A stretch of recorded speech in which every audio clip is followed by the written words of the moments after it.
Since my quick selection videos are so wonderful, I want you to really get the hang of it, so we're going to go through it a couple of more times here. So I'm going to go to File and Open. In my Chapter 6, I'm going to go to Folder 2, and I'm going to start with this one right here. Simple photo of my niece.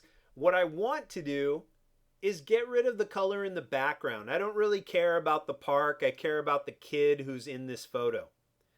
So what I would recommend is before you start messing around with your photos and editing right on your master copy, I would always suggest you open a file and hit Command J.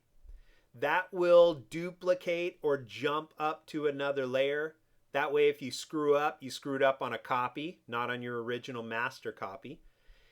And the lucky thing for us is she is all shades of pink. So I'm going to take my quick selection tool, click and drag inside the boundaries of the figure, inside the hat, across the face, down the shoulder, across the little sundress here. And that was a really quick selection of that kid. Okay, I'm not ready to work on the kid. I want to work on the image of the park. The park is behind her, so I have to reverse my selection. So when I have a selection on the screen, like I do now, I go to Select Menu and Inverse. Now I've got a selection running around the edges of the green park in the background. And all I have to do to get rid of that color is go to Image, since I'm looking at an image of a park, Adjustments, because I don't like the colors, I want to adjust them, and I will go to black and white.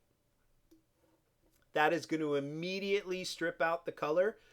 But until I click OK, that's going to remember those colors. So I know there was a lot of green back here. If I take the greens and drag them to the right, they get brighter. Drag them to the left, they get darker. I'll drag them a little bit more to the right and a little bit of yellow to the right, just to lighten up our background a bit more. And I click OK. Command D will deselect. Now we get to focus on the main foreground figure.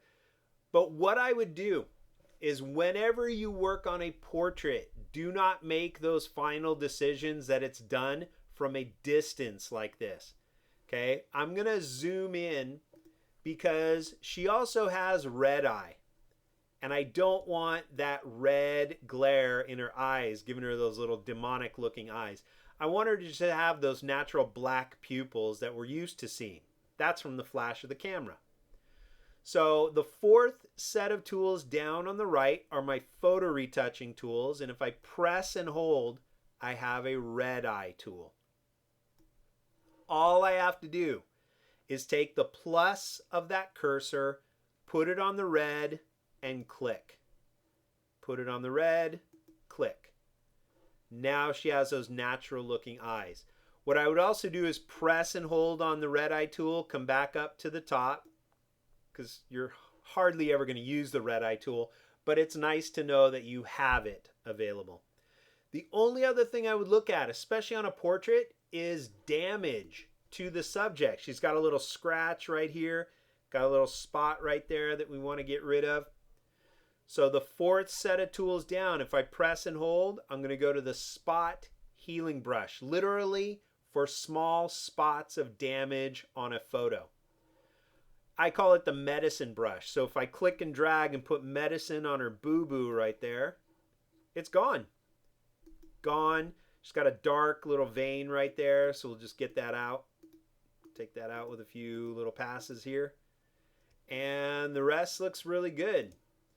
If I turn off the top layer, there's before. She's got the red eyes, the scratches, the green background. Here's after. She's got the black pupils, no scratches to her face.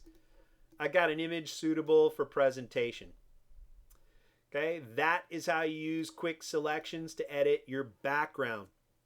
And like I said, I really want you to get the hang of this, so we're going to do one more. Okay, I would save this file.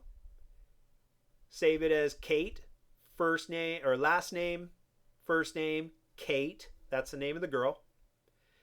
Or if you want to keep it open, we'll just do another one here really quick. But if you wanted to just kind of clear your mind, save this file and close it. I'll close mine. You save yours. I'm not going to save mine. And then we'll do it again. File and open.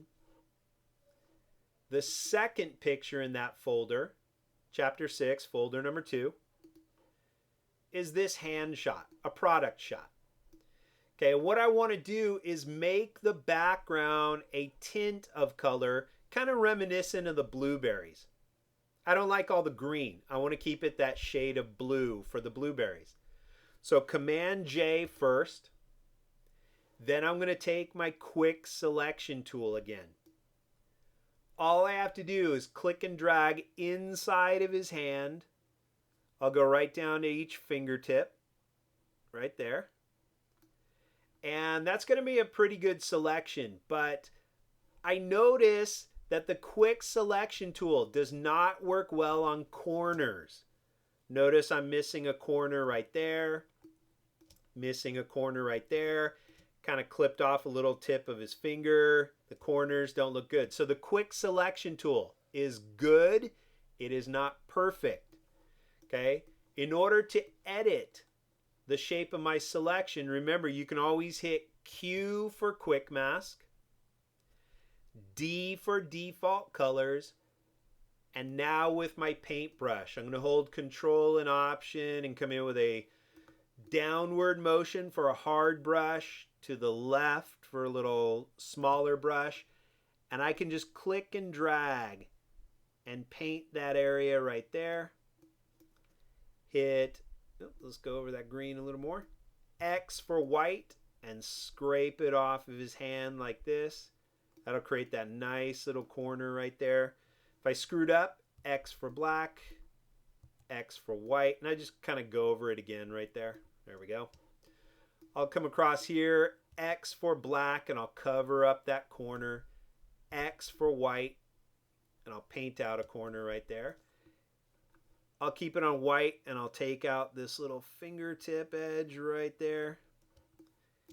X for black, cover up the corner, X for white, and paint out a nice sharp corner right there. X for black, X for white, and paint in my nice sharp corners. All right, there we go. So now I've masked it out. All I wanted to look at was the hand. I hit the letter Q again.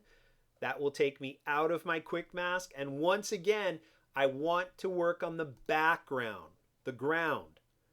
But my selection is around the hand. So if you need to turn a selection inside out, it is Select menu, Inverse. Now you can see it running around the outer edges. Image menu, Adjustments, Black and White. Since green is kind of a darker color, the grayscale version of green went pretty dark. So I'm going to drag the yellows to the right, a little bit of the greens to the right, and kind of lighten up that area right there. Then down at the bottom, I'm going to click Tint.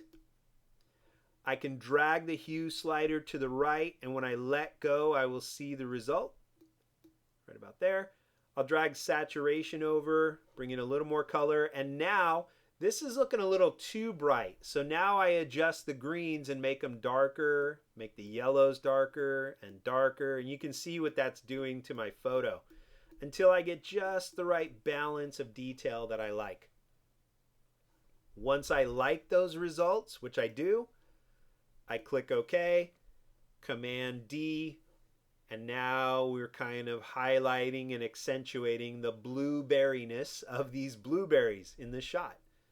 A whole blue background to go with our product shot.